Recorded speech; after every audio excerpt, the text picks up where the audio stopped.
Hi, this is Leighton Jin. I'm the Director of Development for the American Documentary and Animation Film Festival, also known as AmDocs, which is March 27th through 31st. This is one of the movies I'm looking for, Grit, and where was one of the filmmaker, Johannes Kroemer. Is that right? Yes. It's really, I saw the trailer. It's one of the first trailers we saw when we announced our lineup, and it was a very strong trailer, and it got me very excited. I showed it to a lot of people here in the Coachella Valley. Can you tell us about the movie, what it's about? So the movie is about looking at old age in America or in Western civilization in general. It's about how our society is obsessed with youth. And then we started to thinking about what happens when you hit a certain age. Do you not matter anymore? Does your opinion not count? And the same time when we were thinking about these things, I got an email from somebody who I known professionally. Her name is Susan Holland. She is an artist, a very creative, a little eccentric, and she sent me this email that she kind of retired. She used to work in New York and she lives in Florida now, which is kind of the typical place where you would retire. But she Well, sent Palm me Springs too. Let's not forget Palm Springs. yes, yes. So she sent me this picture of her dressed in this incredible outfit, sitting in a garden with a naked man. And she's promoting her new company that is basically um, she uses um, she reuses fabric and dyes them with dye from foraged plants and mushrooms and bugs, and Oh, she makes this incredibly beautiful creations. yeah. Um, and I looked at her and I thought, this is not what you expect an 80-year-old would look like, and that's what she would do. Mhm. So I've known her, and I immediately answered, "We have to make a film about you." She must have been very flattered. Yeah, it's she is a she's she was producing events, really high-end events. Um, more, I see her more as an artist than an event producer. Mhm. But we were trying to make a film about her, I don't know, it was 10 or 15 years ago, and she wasn't very comfortable. Now that she is older and retired and has nothing to prove to anybody, she was totally up for it. She wasn't really up for it 15 years ago.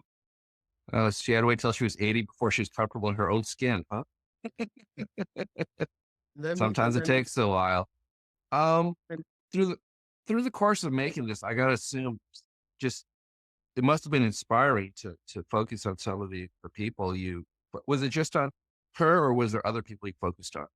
so this, once we filmed her, we figured we need more people in this. And we had kind of another a chance encounter of somebody who knew somebody who had lived this life that I didn't really believe that person, that the person she was talking about was real. So this is a 90-year-old, he's a professor. He still teaches at the University of Pennsylvania as a course of racism. He's a civil Oh, rights activist, a musician, an athlete.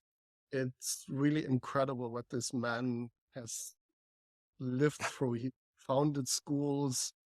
So we were completely blown away by this man, and we filmed him. And then we figured we needed like at least a third person. And the third person is a member of an athletic group.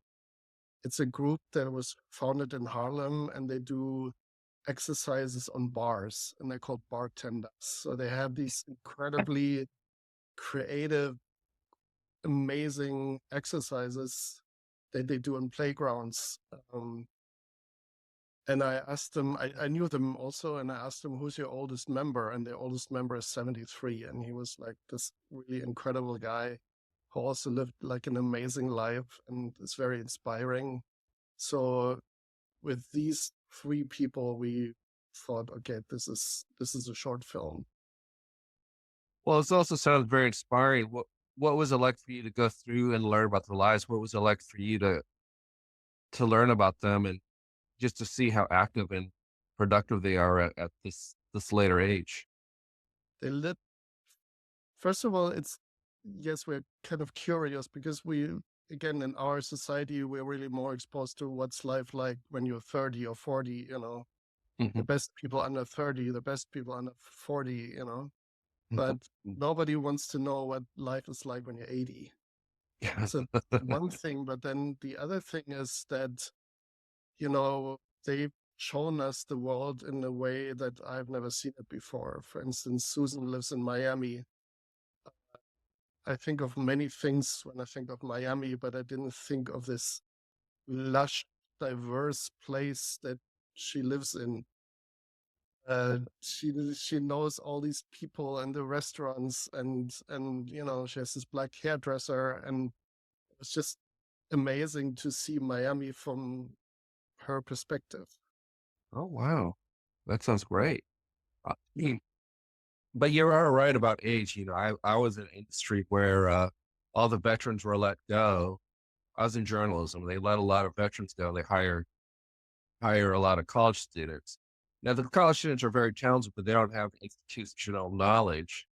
And I always felt, as far as that as an industry, that was a big loss. But that's not uncommon. You see that happen a lot in this country. Um, how important do you think it is for people to start paying attention to the later generations because they bring a lot of knowledge that it seems like we're ignoring? I think the simple answer is it's very because it's very important because, like you said, they do have this knowledge, but they also have this. They don't have to prove anything to anybody anymore. So they're very relaxed in a way. Hmm. And then, I mean, a lot to tell and a lot of perspectives and a lot of perspective that we probably don't know or haven't come to our evolution of understanding the way that they do. Um, Now I've seen you many times, a couple times at AmDocs. How many times have you been at? This is my second time. So this is Second time. the second short film that we sent out to the festivals, and we're really lucky enough to come back to AmDocs. My biggest mistake going the first time was to go only for a day and a half. Oh, Yeah, because I had other commitments, had to come back, but this time I'm making sure I'm staying for the whole time because it's such an amazing festival. I think you were really active on social media because I saw a lot of stuff from you when you were here 2 years ago, and it just seemed like you were here and very active. So you made the most out of the day and a half. So I'm anxious to see what you do with 5 days. Um, what do you hope people get from your film? What do you hope that they take away? I hope that it inspires people because Hmm. three people that we filmed really inspired us and opened opened our eyes. How does it change your perspective? I mean, when you talk to people who are just leading such a vibrant life at a later age, uh, how does that change your perspective on aging and getting older? We're kind of hoping that we can go down that road, and because we also don't believe that, okay, at a certain age you hang up your profession and you go golfing or whatever it is. Hmm. But especially as filmmaker, it's a calling. I get depressed when I don't touch my camera for a couple of weeks or when I don't edit, and I can't see myself saying, okay, this is it, and now I'm starting a hobby, you know. Yeah, like you said, it's your calling, something you probably see yourself doing for your final days.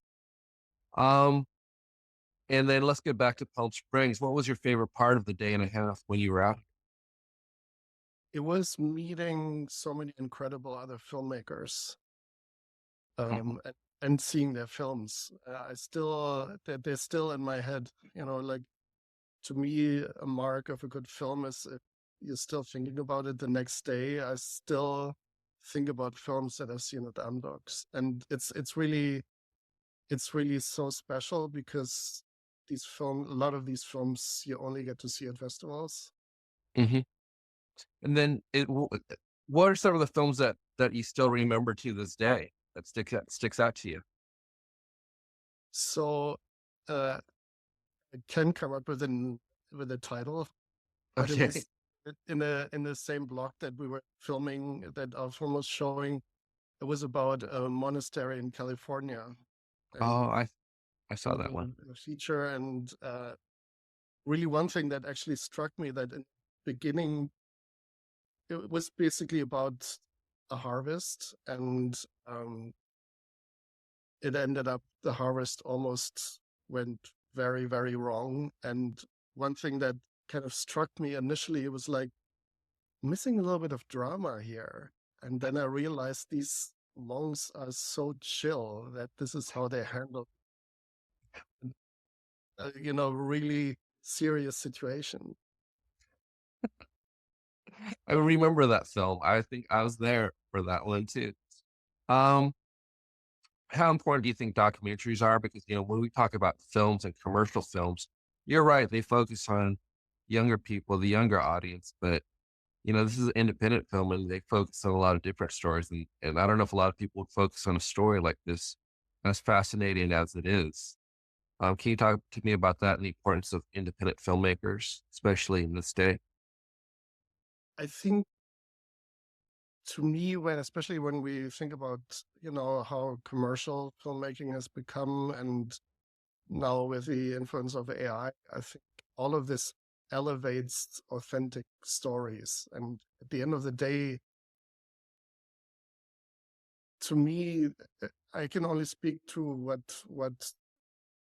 what inspires me personally, but authentic stories is really the one thing that matters to me the most. Yeah, I was a journalist, so I look at it a different way. But I think, this day and age, we need great storytelling and storytelling on our community, our culture, and stuff like that, which I think you've done with this. Like I said, I saw your trailer. It's really fantastic. So we're looking forward to having you back here. Likewise, I mean, also want to, like, on a positive note, on one hand, films have become so expensive and so commercial. On the other hand, for filmmakers like us, equipment has become so accessible that we can basically just take our gear, walk out of the house, and tell a story. That was, 20 years ago was impossible. Hmm. And there's all these new platforms and outlets where our films can be seen, even though they Hmm. probably don't make money. But I think there's a lot to say about that as well.